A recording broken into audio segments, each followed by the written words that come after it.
The pelvic floor is this part of the body that we receive no education about. We don't even know we have this. We've never been told this term pelvic floor. We see our external genitalia, but we don't understand the inner workings. Some people don't even necessarily know the difference between a vagina and a vulva. We don't really think of how they are all organized, where they sit, what they're supposed to do. So the pelvic floor is a group of muscles that closes off the base of our pelvis. A bone specialist like you're going to appreciate the bony scaffolding part. Here's our bony pelvis. We have our hip bones. This is the pubic joint at the front. A lot of people refer to that as the pubic bone, but it is actually a joint. That's an attachment point for the pelvic floor muscles. If I turn the person around, the base of our spine, we have our sacrum. It comes down into our coccyx or our tailbone. That's also an attachment point for the pelvic floor. And then if this person was lying down on their back, or if they were sitting and we lift up and pry the flesh of our butt cheek away, we feel little bony points in our butt called our ischial tuberosities or our sits bones. So those 4 points make up the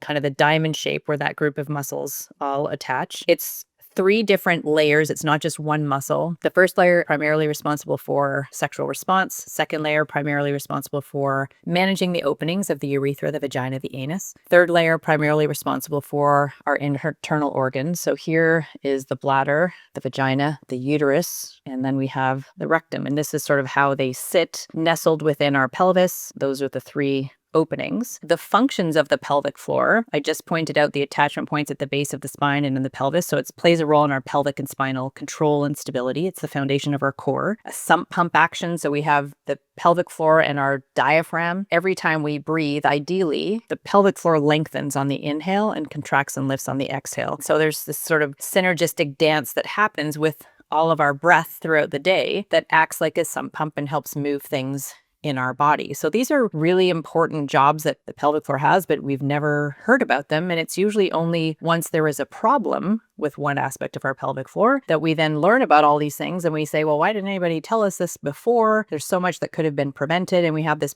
anger and resentment about it. So it's so central to so many things that we do. And when it's working optimally, we don't think about it and we shouldn't have to think about it. But when something's not working optimally, it all of a sudden becomes one of the only things we think about because it interferes with sex and exercise and social outings, how we plan our day, if we're fully present in all of the activities that we do in life. I consider it one of the most important parts of the body. There's so much parallel between what I do and what you do. Women find out at 60 or 65 typically that they have osteoporosis and they wish they would have known. It's not something they pay attention to. As we age and we lose muscle tone, if we don't work out correctly or enough, then we have sarcopenia, like a degeneration of muscles. The pelvic floor is a muscle. Who the heck wants the bottom of your body to fall out, like your foundation of your torso? And so that's going to be the integrity of the structure and the alignment in your body. You're not going to be able to hold yourself up anymore, which is a really scary thought.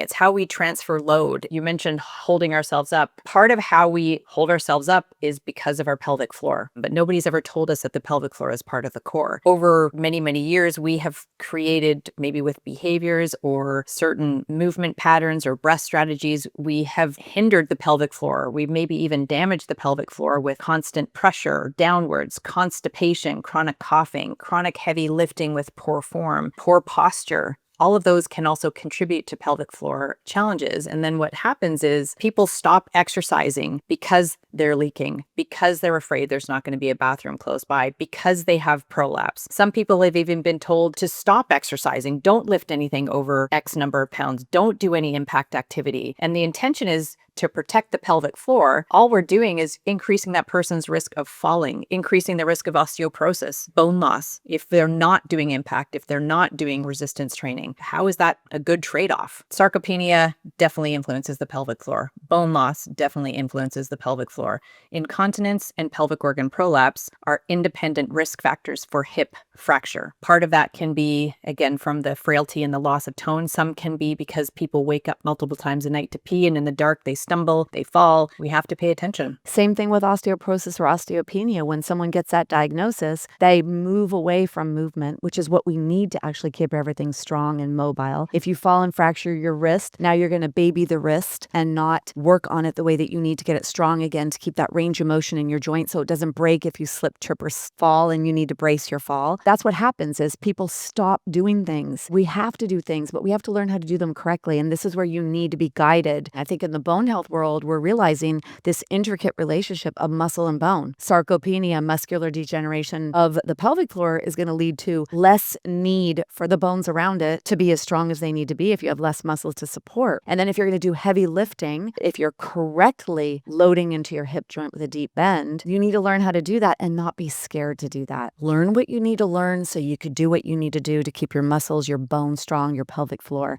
Yeah. And one thing that you and I are very aligned on, and I use that word align purposefully here, there's a lot of messages in the menopause influencer space, a very heavy, I'll use that term intentionally again, persistence of lift heavy, do impact. And so everybody's wearing weighted vests now. I agree. We need impact. We need resistance training. However, we have to get ourselves there. We have to learn the skill of resistance training. We have to train the pelvic floor to manage loads of impact, progressively overload it. And we need to do so with what I call ABCs. A for alignment, B for breath, which is the core breath, which is essentially like a Kegel exercise, and coordinate that into movement and then progressively load it. If we take somebody who has non-optimal posture, and pretty much 98% of the people that I work with have poor posture and alignment, and we put a weighted vest on them or they start lifting heavy, that could be disastrous for the pelvic floor. And so then they're going to think, well, the heavy lifting ruined my pelvic floor. We just need to kind of take a step back over here, learn this technique, understand what the pelvic floor is, how to work with it, how it coordinates with the breath, layer that into movement. The more you do that, it's like anything. We have to have a stimulus for the body to adapt to get stronger. The more we impart that stimulus, the easier something is going to become. But if we stop moving, if we don't have a stimulus, if we don't use heavier loads, there's no reason for that adaptation to happen. I just had somebody reach out to me on Instagram to tell me her mother went to one of these facilities that's doing this pressure, this intense workout. She broke 2 vertebrae in her workout because the person working with her malaligned her and then created that compressive force. And so what you're speaking about, the foundation, right? If you're building a 10-story building, first floor is really not a strong foundation. Then when you build on top of that, that's what's going to happen. And then if you do a rotational force,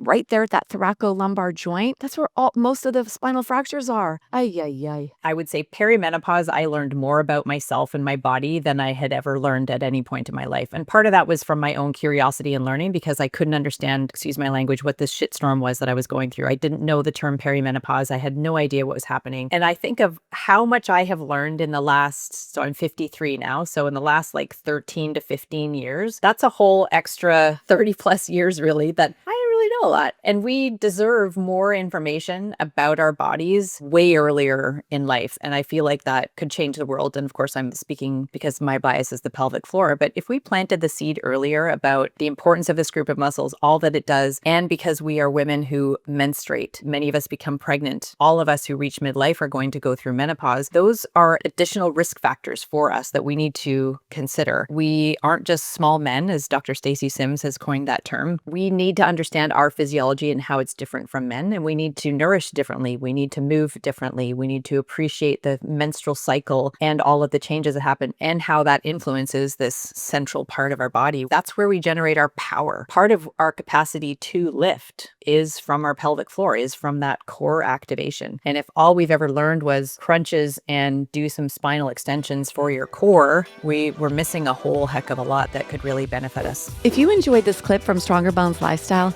be sure to check out the next video or dive into the full podcast episode. Before you go, hit that subscribe button so you don't miss a thing. Thanks for watching, and I'll see you in the next video.